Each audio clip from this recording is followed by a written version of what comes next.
السلام علیکم ورحمۃ اللہ وبرکاتہ۔ وعلیکم السلام ورحمۃ اللہ وبرکاتہ استاد۔ مرحبا بعودتکم ایھا الطلاب الکرام الی درس الحدیث من جدید، فحیاکم اللہ واکرمکم اللہ وزادکم اللہ شرفا وعزا۔ رب زدنی علما، رب اشرح لی صدری ویسر لی امری واحلل عقدۃ من لسانی یفقہوا قولی۔ رب یسر ولا تعسر واتمم بالخیر، رب ساحل ویسر ولا تعسر علینا یا میسر کل عسیر۔ عزیز طلبا، بحمد اللہ و بعونی جل وعلا، مشکات المصابیح کے سلسلہ دروس کا یہ ایپیسوڈ نمبر 33واں سبق ہمارے سامنے آج موجود ہے، اور ہم الحمدللہ حسب معمول ترجمے پر فوکس رکھتے ہوئے الفاظ جو کہ خاص الفاظ ہوں گے وضاحت طلب، ان کی وضاحت بھی کریں گے عبارات کی، اور ضرورت کے مطابق حدیث کی اسنادی حیثیت کی بھی نشاندہی کی جائے گی۔ وما توفیقنا الا باللہ۔ آتے ہیں آج کے درس کے حوالے سے، دیکھتے ہیں کہ پہلی حدیث ہماری کون سی براہ راست کتاب سے ہم دیکھتے ہیں۔ اللہ اکبر، سلائیڈ ہے آپ کے سامنے، حدیث نمبر 314، اور اس کا جو عنوان ہے وہ ہے کہ عورتوں سے ان کی جو مقعد ہیں، پیٹھیں، ان میں جمع کرنا نہایت غلیظ اور لعنت الہی کا موجب عمل ہے۔ اور یہ خاص طور پر جو معاشرے گندے اور غلیظ معاشرے ہیں، سیکولر معاشرے ہیں، بے دین معاشرے ہیں، شیطانی معاشرے ہیں، وہاں یہ معاملہ عام ہے۔ اور بعض جاہل قسم کے، اجڈ اور واشی قسم کے، یہ کہ میں سمجھتا ہوں کہ وہ ان کو انسان کہنا بھی شاید انصاف نہیں، وہ بھی اس قسم کی حرکات کرتے نظر آتے ہیں مسلمانوں میں سے۔ عورتوں سے ان کی مقعدوں میں جمع کرنا نہایت غلیظ اور لعنت الہی کا موجب عمل ہے۔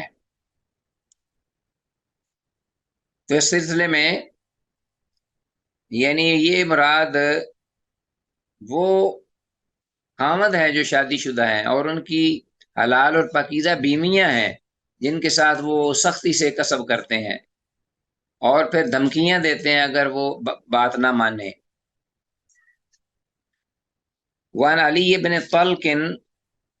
بن طلق رضی اللہ تعالیٰ عنہ سے یہ روایت ہے، قال، وہ کہتے ہیں، قال رسول اللہ صلی اللہ علیہ وسلم، کہ اللہ کے رسول صلی اللہ علیہ وسلم نے ارشاد فرمایا، اذا فسا احدکم، جب تم میں سے کسی ایک کا وضو ٹوٹ جائے، فسا کا من ہوتا ہے کہ ایسے آواز کے بغیر کسی کا وضو ٹوٹ جائے، ہوا کا خارج ہونا۔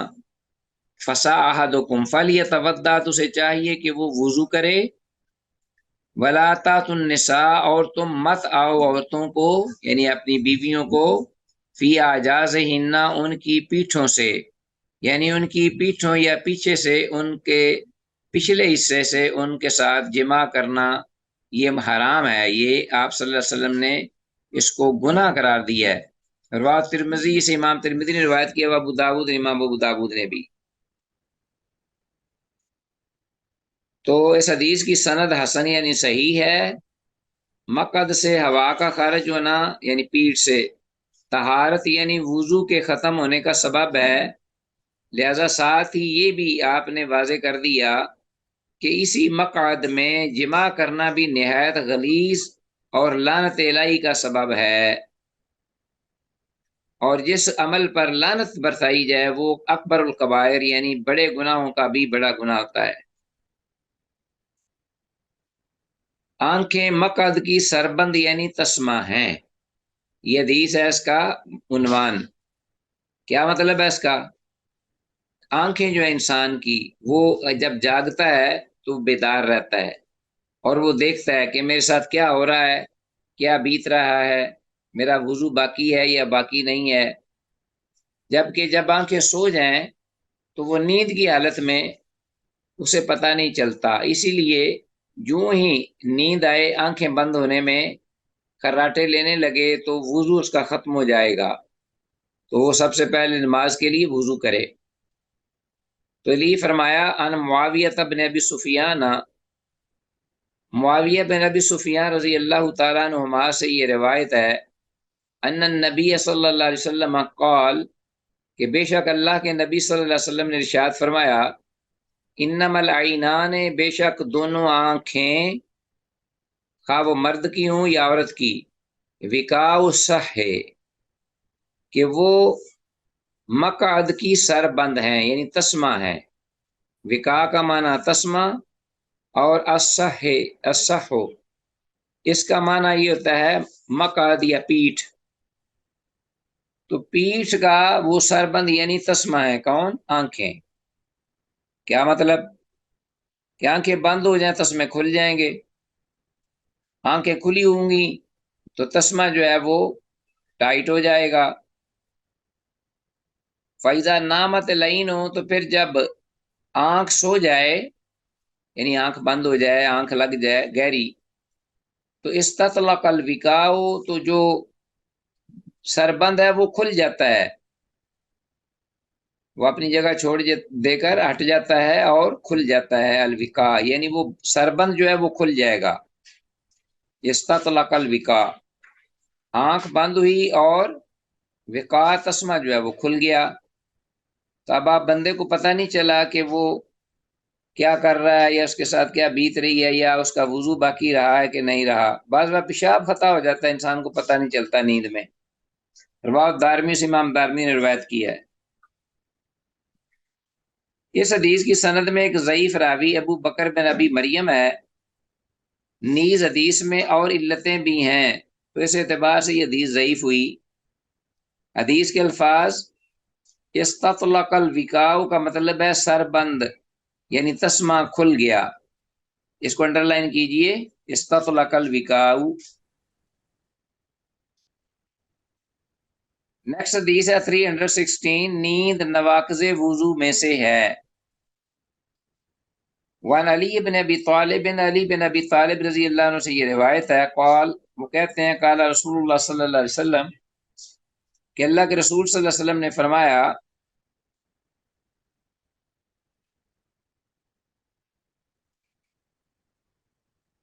ہاں جی، وقاء الصح العینان، مقعد کا سربند یا تسمہ دونوں آنکھیں ہیں۔ یہ پہلے بھی الفاظ گزرے ہیں، ان کو انڈر لائن کیجیے اچھی طرح۔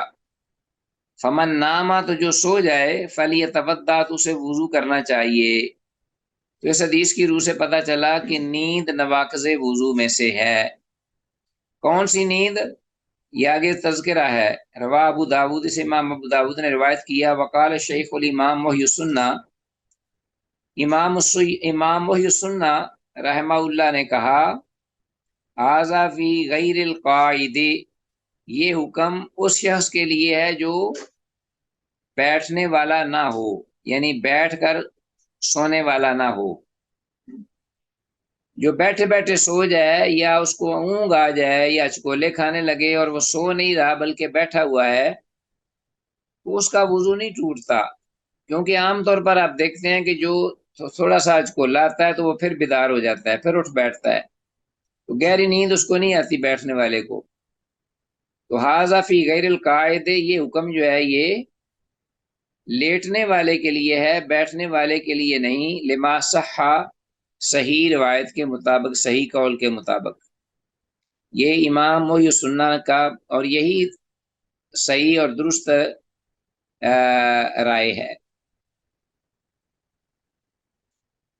بعض محققین کے نزدیک یہ حدیث صحیح ہے، جبکہ بعض دیگر کہتے ہیں کہ عبد الرحمن بن عائض سیدنا علی رضی اللہ عنہ سے یہ مرسل یعنی منقطع ہے۔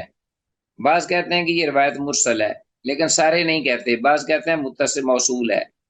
واللہ تعالی اعلم وعلم بالصواب۔ صحیح حدیث کے مطابق وضو ٹوٹنے کا حکم لیٹ کر سونے والے شخص کے لیے ہے، یہ ذہن میں رکھیے گا، میں آپ سے پوچھوں گا اس بارے میں۔ ہلکی نیند یعنی اونگ یا بیٹھے بیٹھے نیند کے چکولے لینے سے وضو نہیں ٹوٹتا۔ امام محی السنہ رحمہ اللہ کا بھی ایسا ہی کہنا ہے، اور حدیث میں مذکور الفاظ وقاء الصح کا معنی ہے مقعد کا سربند یا تسمہ۔ نیکسٹ حدیث ہے ہلکی نیند یعنی اونگ وغیرہ سے وضو نہیں ٹوٹتا، وہی مفہوم جو پہلی حدیث میں آیا ہے لیکن الفاظ مختلف ہیں۔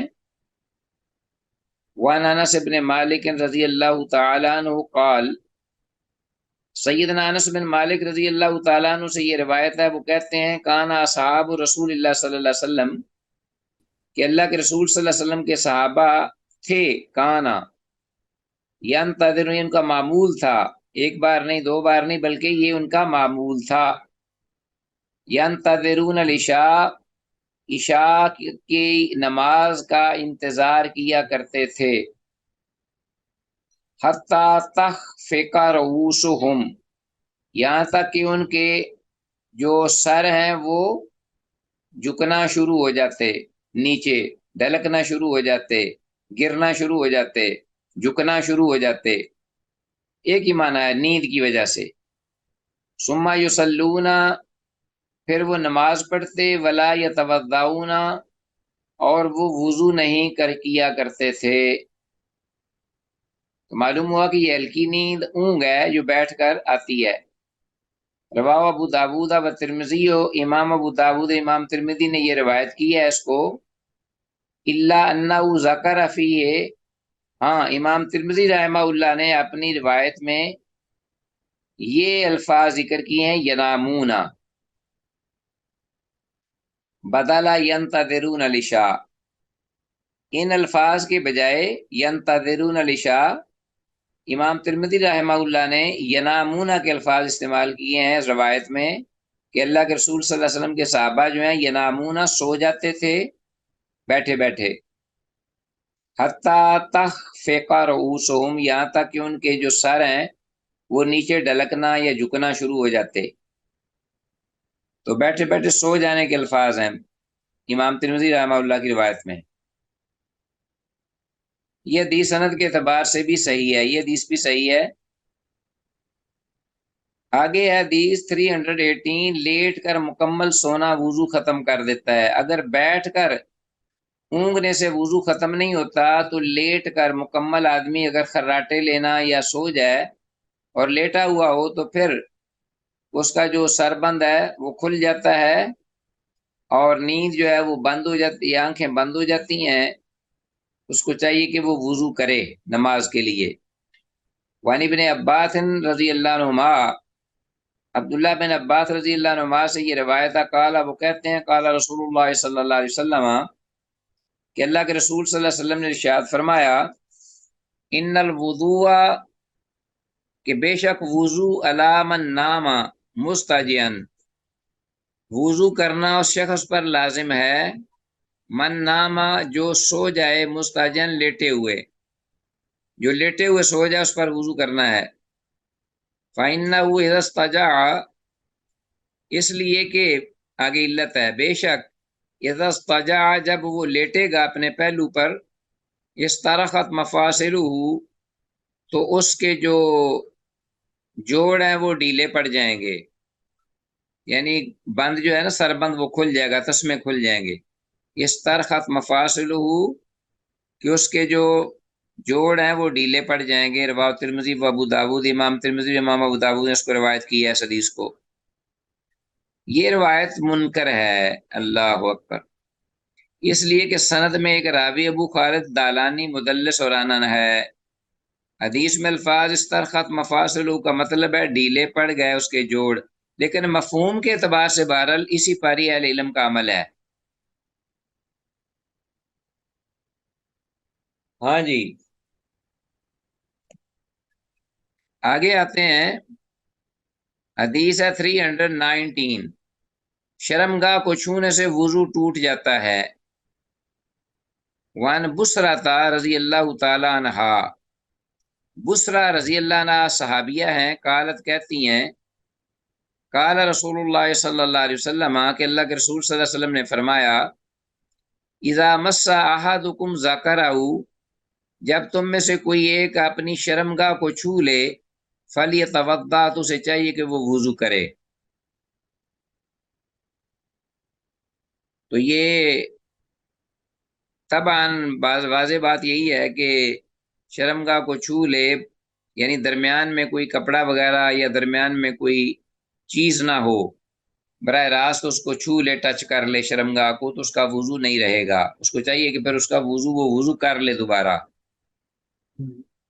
رواہ مالک، امام مالک نے اس کو روایت کیا، واحمد و ابو داود و ترمذی و النسائی و ابن ماجہ و دارمی، 1 2 3 4 5 6 اور 7 محدثین نے رحمہم اللہ، انہوں نے اس حدیث کو روایت کیا ہے، بثرا رضی اللہ عنہ کی حدیث۔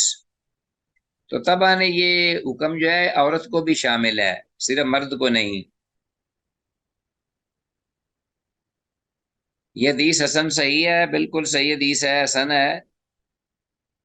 آگے آتے ہیں، شرمگاہ کو چھونے سے وضو نہیں ٹوٹتا، یہ حکم منسوخ ہو چکا ہے۔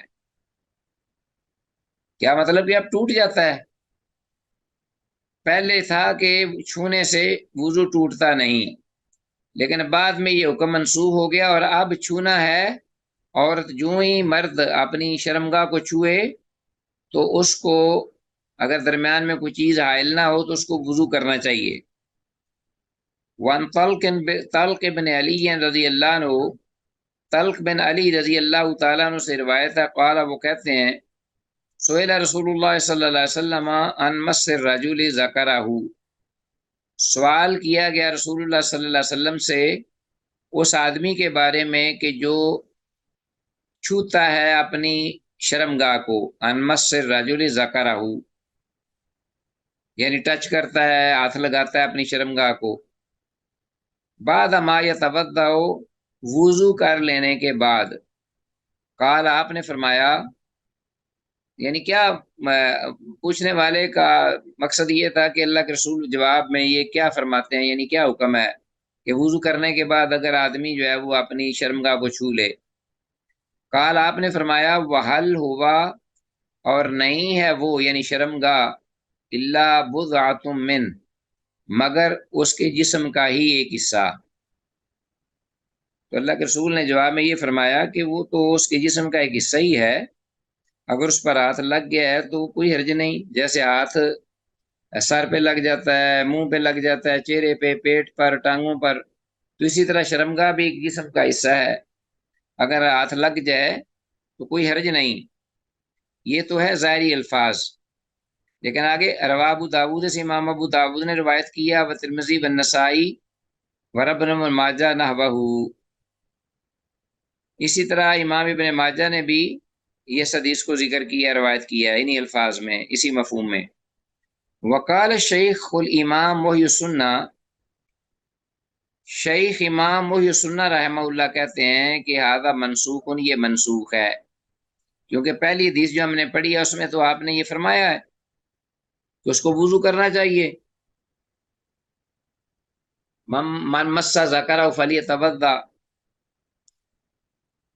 تو اب یہ ہے کہ آپ اللہ کے رسول کا یہ فرمانا کہ وہ اس کی جسم کا ایک حصہ ہی ہے، تو اس کا مطلب یہ ہے کہ یہ پہلے حکم تھا، پہلی رخصت تھی، تو بعد میں اللہ کے رسول صلی اللہ علیہ وسلم نے اس رخصت کو ختم کر کے اب یہ حکم ہے باقی قیامت تک کے لیے کہ جو بھی بغیر کسی پردے کے یا کپڑے کے کوئی اپنی شرمگاہ کو چھوئے گا تو وہ وضو نیا کرے اگر اس نے نماز پڑھنی ہے تو۔ وقال شیخ الامام یسنہ ارادہ منسوخ، یہ منسوخ ہو گیا ہے، لأن ابا ہریرہ اسلم بعد قدوم طلق، کیونکہ ابو ہریرہ رضی اللہ عنہ کی حدیث جو ہے اس میں یہ ذکر ہے کہ اس کو وضو کرنا چاہیے، ٹھیک ہے نا جی۔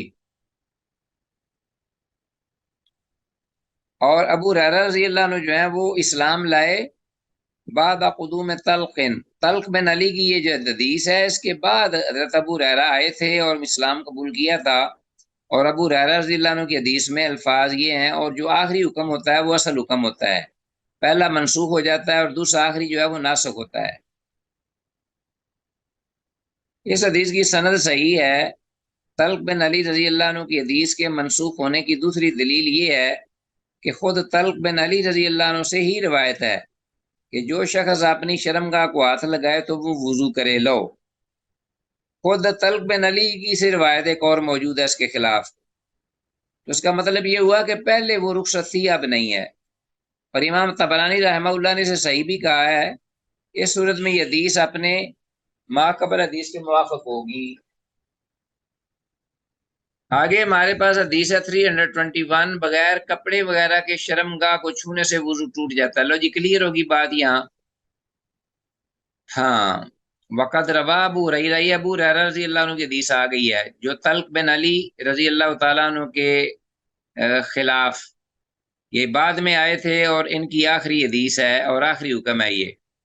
وہ ابو ہریرہ رضی اللہ عنہ رسول اللہ صلی اللہ علیہ وسلم سے روایت کرتے ہیں مرفوع عن رسول اللہ صلی اللہ علیہ وسلم قال، کہ آپ نے فرمایا اذا افضى احدكم بيده، جب تم میں سے کوئی ایک اپنا ہاتھ گزارے، لے جائے، الی ذکرہ، اپنی شرمگاہ کی طرف، لیس بینہ و بینہا شیء، اور اس کے ہاتھ کے اور اس کے شرمگاہ کے درمیان کوئی چیز بھی نہ ہو، درمیان میں کوئی کپڑا یا کوئی اور چیز، فلیتوضا، تو اسے چاہیے کہ وہ وضو کرے۔ رواه شافعی و دارقطنی ہو، امام شافعی اور امام دارقطنی نے سے روایت کیا ہے۔ اس حدیث کی سند تو ضعیف ہے، یزید بن عبد الملک نوفلی راوی کی وجہ سے۔ نید نافع بن ابی نعیم سے اس کی ایک تابع موجود ہے، اور یہ حسن الحدیث ہے، جس کی بنا پر بعض اہل علم نے اسے حسن قرار دیا کہ یہ حدیث حسن درجے تک آ جاتی ہے۔ اور اس حدیث کے اعتبار سے طلق بن علی رضی اللہ عنہ کی حدیث اس بات پر محمول ہے کہ جو شخص شرمگاہ کو درمیان میں کپڑے وغیرہ کے بغیر چھوئے، تو کپڑا اگر نہیں ہو تو پھر تو اپنا اس کو وضو کرنا پڑے گا، اور اگر کپڑا ہے تو پھر اس میں جواز ہوگا۔ لیکن پھر بھی بات یہ ہے کہ اس میں آگے پھر دو اور صورتیں ہیں۔ اگر کپڑا ہو تو پھر یہ ہے کہ اگر تو بغیر شابت کے ہاتھ لگائے تو پھر تو جائز ہے، کوئی حرج نہیں، وضو اس کا باقی رہے گا، واللہ عالم۔ اور اگر شابت کے ساتھ اس کو چھوئے گا بار بار شرمگاہ کو، تو کپڑا درمیان میں ہو بھی تو پھر بھی وضو اس کا نہیں، پھر وضو کرے استنجا کر کے، کیونکہ اس میں ہو سکتا ہے کہ کچھ مزی کا حصہ جو ہے وہ نکل آئے، تو اس کو استنجا کر کے وضو کرنا ہوگا، واللہ عالم۔ یہ عزیز طلبہ بڑے ہی اہم مسائل ہیں، اور اس کی وجہ سے ہم شرم و حیا میں، یا کوئی پوچھتا ہے، نہ کبھی کسی کو پتہ، ساری زندگی اسی طرح لوگ گزار کر، بوڑھے بھی جو ان کو بھی پتہ نہیں ہوتا ان مسائل کا، اور وہ دنیا سے چلے جاتے ہیں۔ ان کی نمازوں کا تو بس اللہ ہی جانے کہ کیا ہوتا ہے کباڑا، اور کیا وہ طہارت پہ ہوتے ہیں بھی کہ نہیں، یا وہ صحیح ان کا عمل ہوتا ہے کہ نہیں۔ ان چیزوں کو جاننا چاہیے، پڑھنے کا فائدہ یہی ہے، اور آگے تعلیم دینی چاہیے لوگوں کو۔ دیکھیے احادیث میں کس طریقے سے واضح الفاظ کے ساتھ رہنمائی کی گئی ہے، اور صحابہ اور صحابیات سے زیادہ بڑھ کر کوئی لوگ شرم اور حیا والے نہیں تھے۔ وَرَوَاهُ النَّسَائِيُّ عَنْ بُصْرَةَ رضی اللہ عنہا، امام نسائی نے بھی بصرہ رضی اللہ عنہ سے یہ حدیث روایت کی ہے۔ بصرہ کی پیچھے بھی حدیث گزری تھی، تو امام نسائی نے بھی اس کو روایت کیا ہے بصرہ رضی اللہ عنہ سے ہی، الا انہ لم یذکر، مگر امام نسائی نے اپنی کتاب یا اپنی روایت کردہ روایت میں یہ الفاظ ذکر نہیں کیے، لیسا بینہ و بینہ شیء، کہ اس کے ہاتھ اور شرمگاہ کے درمیان کوئی چیز نہ ہو، یہ الفاظ نہیں ہے۔ بقیہ حدیث جو ہے وہ ساری موجود ہے، اذا افضى احدكم بيده الى ذكره فليتوضا، تو امام نسائی کی روایت میں یہ الفاظ نہیں ہے لیسا بینہ و بینہ شیء، باقی حدیث ساری موجود ہے۔ یہ روایت ان الفاظ میں سنن نسائی کے اندر کہیں ذکر نہیں کی گئی، لہذا اس اعتبار سے یہ باطل قرار پاتی ہے۔ تو محققین اہل علم کہتے ہیں لتحقیق کہ یہ روایت، جیسا کہ کہا گیا کہ امام نسائی نے سنن نسائی میں یہ ذکر کی ہے روایت، کون سی؟ یہ جو ہے وَرَوَاهُ النَّسَائِيُّ عَنْ بُصْرَةَ، تو اہل تحقیق نے کہا، جب تحقیق کی گئی تو کہا کہ یہ حدیث سرے سے امام نسائی کی یا سنن نسائی میں ہے ہی نہیں، تو جب ہے ہی نہیں تو پھر یہ باطل ہے، اس کا کوئی مطلب ہے امام نسائی کے حوالے سے اس کا کوئی تذکرہ نہیں ہے۔ بغیر شہوت کے بیوی کا بوسہ لینے سے وضو نہیں ٹوٹتا۔ لو جی، جیسا کہ روزے میں بھی اس کے بارے میں ذکر ہوا ہے کہ روزہ اگر اللہ کے رسول صلی اللہ علیہ وسلم خود فرماتے ہیں، حضرت عائشہ رضی اللہ عنہ کہ یقبلنی وهو صائم، کہ اللہ کے رسول میرا بوسہ لیتے اور وہ روزے دار ہوتے تھے۔ وکان املککم لربہ، اور اللہ کے رسول صلی اللہ علیہ وسلم جو ہیں وہ آپ لوگوں سے بڑھ کر کہیں زیادہ اپنے آپ پر قابو پانے والے تھے۔ تو اس لیے یہاں بھی یہ قید ہے کہ شہوت کے بغیر بیوی کا بوسہ لے لینا وضو پر کوئی اثر انداز نہیں ہوتا۔ وان عائشہ، سیدہ عائشہ رضی اللہ عنہ سے یہ روایت ہے، قالت وہ کہتی ہیں کان نبی صلی اللہ علیہ وسلم، کہ اللہ کے نبی صلی اللہ علیہ وسلم تھے یقبل بوسہ لیتے بعض ازواج ہی، اپنی بعض بیویوں کا بوسہ لے لیتے، ثم یصلی، پھر آپ نماز پڑھتے، ولا یتوضا، اور آپ وضو نہیں کرتے تھے۔ رواہ ابو داود و ترمذی و النسائی و ابن ماجہ، اس حدیث کو امام ابو داود، امام ترمذی، امام نسائی اور امام ابن ماجہ نے روایت کیا ہے۔ وقال ترمذی، اور امام ترمذی کہتے ہیں لا یصح عند اصحابنا بحال، کہ ہمارے اساتذہ کے ہاں کسی بھی حال میں یہ صحیح نہیں، یہ حدیث کسی بھی اعتبار سے صحیح نہیں ہے۔ اسناد عروہ عن عائشہ، خاص طور پر عروہ کا بیان کرنا عائشہ رضی اللہ عنہا سے، ٹھیک ہے جی۔ وعیدن اسناد ابراہیم التیمی عنہا، اسی طرح ابراہیم تیمی جو ہے ان کا اس حدیث کو چلانا عائشہ رضی اللہ عنہا سے، یہ روایت کرنا، یہ بھی ہمارے جو اساتذہ ہیں ان کے ہاں یہ صحیح نہیں۔ وقال ابو داود، اور امام ابو داود کہتے ہیں آدھا مرسل، یہ حدیث مرسل ہے۔ و ابراہیم التیمی لم یسمع عن عائشہ، اس لیے کہ ابراہیم تیمی جو ہیں انہوں نے سیرے سے عائشہ رضی اللہ عنہ سے سنا ہی نہیں، تو جب سنا نہیں تو ابراہیم تیمی اور عائشہ کا سماع نہیں ہے ثابت، ابراہیم تیمی کا حضرت عائشہ رضی اللہ عنہ سے، تو پھر یہ حدیث جو ہے یہ مرسل کے حکم میں ہے، واللہ عالم۔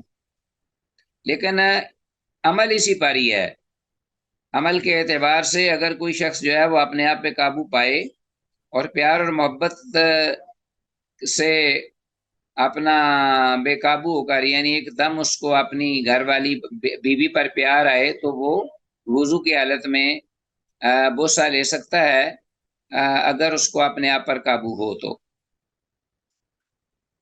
اس حدیث کی سند مرسل ہے، اور اس کی وجہ خود مصنف رحمہ اللہ نے بیان کر دی ہے، جیسا کہ ہم نے تذکرہ کیا کہ ابراہیم تیمی نے سیدہ عائشہ رضی اللہ عنہا سے نہیں سنا۔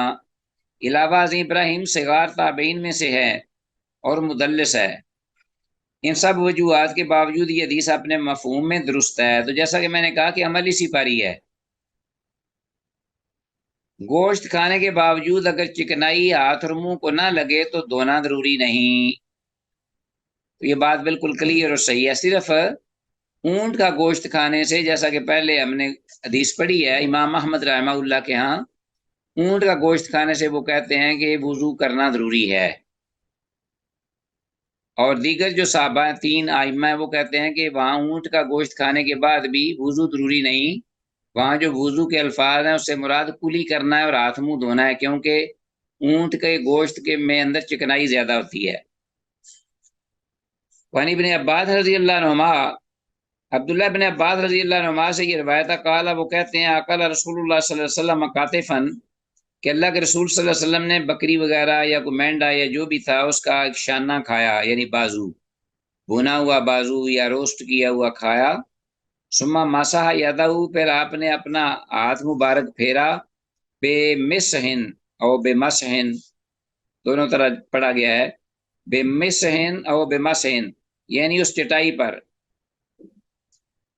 پر ہاتھ پھیرا، کانا تحتہ، جو آپ کے نیچے تھی، وہ چٹائی بوریا تھا یا ٹاٹ وغیرہ تھا یا جس کا بھی بنا ہوا تھا، بہرحال جس پر آپ بیٹھے تھے کھانا کھا رہے تھے، تو آپ نے اپنا ہاتھ اس کے اوپر پھیرا، مارا، تاکہ چکنائی وغیرہ ختم ہو جائے۔ ثم قام، پھر آپ کھڑے ہوئے، فصلی، تو آپ نے نماز پڑھی۔ رواہ ابو داود و ابن ماجہ، امام ابو داود اور امام ابن ماجہ نے اس حدیث کو روایت کیا ہے۔ اس حدیث کی سند ضعیف ہے سماک بن اکرمہ راوی کی وجہ سے، تو وہ سند میں موجود ہے، اور بعض اہل علم نے اس کی سند کو حسن بھی کہا ہے، واللہ اعلم بالصواب۔ حدیث میں مذکور لفظ بمس ان کا مطلب ہے ٹاٹ یا بوری وغیرہ، تو بہرحال یہ عمل کے اعتبار سے یہ حدیث مفہوم کے اعتبار سے ٹھیک ہے، واللہ عالم۔ چھوٹا گوشت پیغمبر پاک صلی اللہ علیہ وسلم کی مرغوب غذا، آپ صلی اللہ علیہ وسلم کو بہت ہی خوشی سے آپ یہ غذا یعنی گوشت، چھوٹا گوشت کھاتے تھے۔ وان ام سلمہ رضی اللہ عنہ، ام سلمہ رضی اللہ عنہ سے یہ روایت ہے، انہا قالت کہ وہ کہتی ہیں کہ قربت الی النبی صلی اللہ علیہ وسلم، میں قریب لے گئی اللہ کے نبی صلی اللہ علیہ وسلم کی خدمت میں، جنبن ایک پہلو یا ایک بازو، مشوین بنا ہوا، روسٹ کیا ہوا، فاکل منہ تو آپ نے اس سے کھایا، ثم قام پھر آپ کھڑے ہوئے الی الصلاۃ نماز کی جانب، ولم یتوضا اور آپ نے وضو نہیں فرمایا۔ تو گوشت کھانے سے اگر چکنائی وغیرہ نہ لگی ہو، ضرورت محسوس نہ ہی ہو، تو آپ وضو نہ کریں بلکہ وہ کلی وغیرہ کر لیں، ہاتھ وغیرہ دھو لیں تو وہ بہتر ہے۔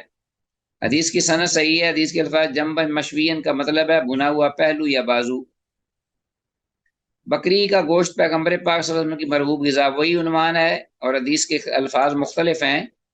وان ابی رافع رضی اللہ عنہ، ابو رافع رضی اللہ عنہ سے روایت ہے، قال وہ کہتے ہیں، اشہد میں گواہی دیتا ہوں، لقد کنت اشوی البتہ تحقیق میں تھا بھونا کرتا، روسٹ کیا کرتا تھا، بھونتا تھا، لرسول اللہ صلی اللہ علیہ وسلم اللہ کے رسول صلی اللہ علیہ وسلم کے لیے، بطن الشاۃ بکری کا پیٹ، بکری کا پیٹ جو ہے یعنی پیٹ کے اندر کی جو چیزیں تھیں وہ بھونتا تھا آپ صلی اللہ علیہ وسلم کے لیے۔ ثم صلی، پھر آپ نماز پڑھتے، ولم یتوضا اور آپ وضو نہ کرتے، یعنی آپ نے نماز پڑھی اور وضو نہیں کیا، آپ نے وہ کھا لیا۔ رواہ مسلم، امام مسلم نے اس کو روایت کیا ہے۔ تو حدیث کے الفاظ اشوی لرسول اللہ صلی اللہ علیہ وسلم بطن الشاۃ، کہ میں بھونا کرتا تھا اللہ کے رسول صلی اللہ علیہ وسلم کی خاطر، بطن الشاۃ بکری کا پیٹ، بکری کا پیٹ کیا مطلب؟ بکری کا پیٹ، اس کے اندر تو انتڑیاں بھی ہوتی ہیں اور بڑا کچھ ہوتا ہے، تو مراد اس سے اشارہ پیٹ کے اندر ہر چیز نہیں، بلکہ کہ میں رسول اللہ صلی اللہ علیہ وسلم کے لیے بکری کے پیٹ کا گوشت بھونتا، اور میں پیٹ کے گوشت سے مراد جو چیز پیٹ میں ہوتی ہے، پیٹ کے گوشت سے مراد، یعنی یہ میں جو ہے نا اس کو ختم کر دو،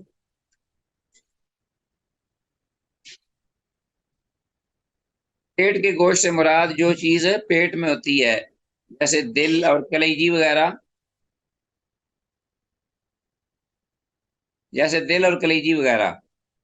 تو وہ چیزیں میں اللہ کے رسول صلی اللہ علیہ وسلم کے لیے بھونتا رہی، باقی بڑی مزے کی ہوتی ہیں چیزیں کھانے کے لیے اور طاقتور بھی ہوتی ہیں۔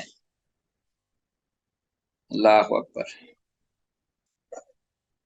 تو اس کے ساتھ ہی عزیز طلبہ آج کا یہ سبق ہمارے لیے الحمدللہ اللہ کی توفیق سے اختتام پذیر ہوا، اس دعا کے ساتھ کہ جو کچھ کہا سنا ہے اللہ رب العالمین اس کو سمجھ کر اس پر عمل پیرا ہونے کی توفیق کامل مرحمت فرمائے، اور اسی طرح اس میس کو، ڈیوائن کوڈ کو اللہ رب العالمین منوان آگے دوسرے لوگوں تک کنوے کرنے کی توفیق دے،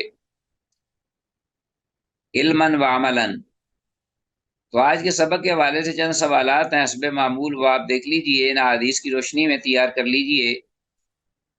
نمبر 1، آنکھیں مقعد کی سربند یعنی تسمہ ہیں، اس سے کیا مراد ہے؟ نمبر 2، حدیث کے حوالے سے کس طرح کی نیند نواقض وضو میں سے ہے جو کہ وضو کو توڑ دیتی ہے؟ نمبر 3، حدیث کی روشنی میں شرمگاہ کو چھونے سے وضو ٹوٹتا ہے یا کہ نہیں، وضاحت مطلوب ہے۔ نمبر 4، بیوی کا بوسہ لینے سے وضو پر کیا اثر پڑتا ہے؟ نمبر 5، حدیث کے الفاظ اشوی لرسول اللہ صلی اللہ علیہ وسلم بطن الشاۃ، کہ میں رسول اللہ صلی اللہ علیہ وسلم کے لیے بکری کے پیٹ کا گوشت بھونتا، میں پیٹ کے گوشت سے کون سا حصہ مراد ہے؟ بہرحال یہ بڑے ہلکے پھلکے سوال اور ان کے جوابات ہیں، سوالات ہیں اور ان کے جوابات بھی ہلکے پھلکے ہیں۔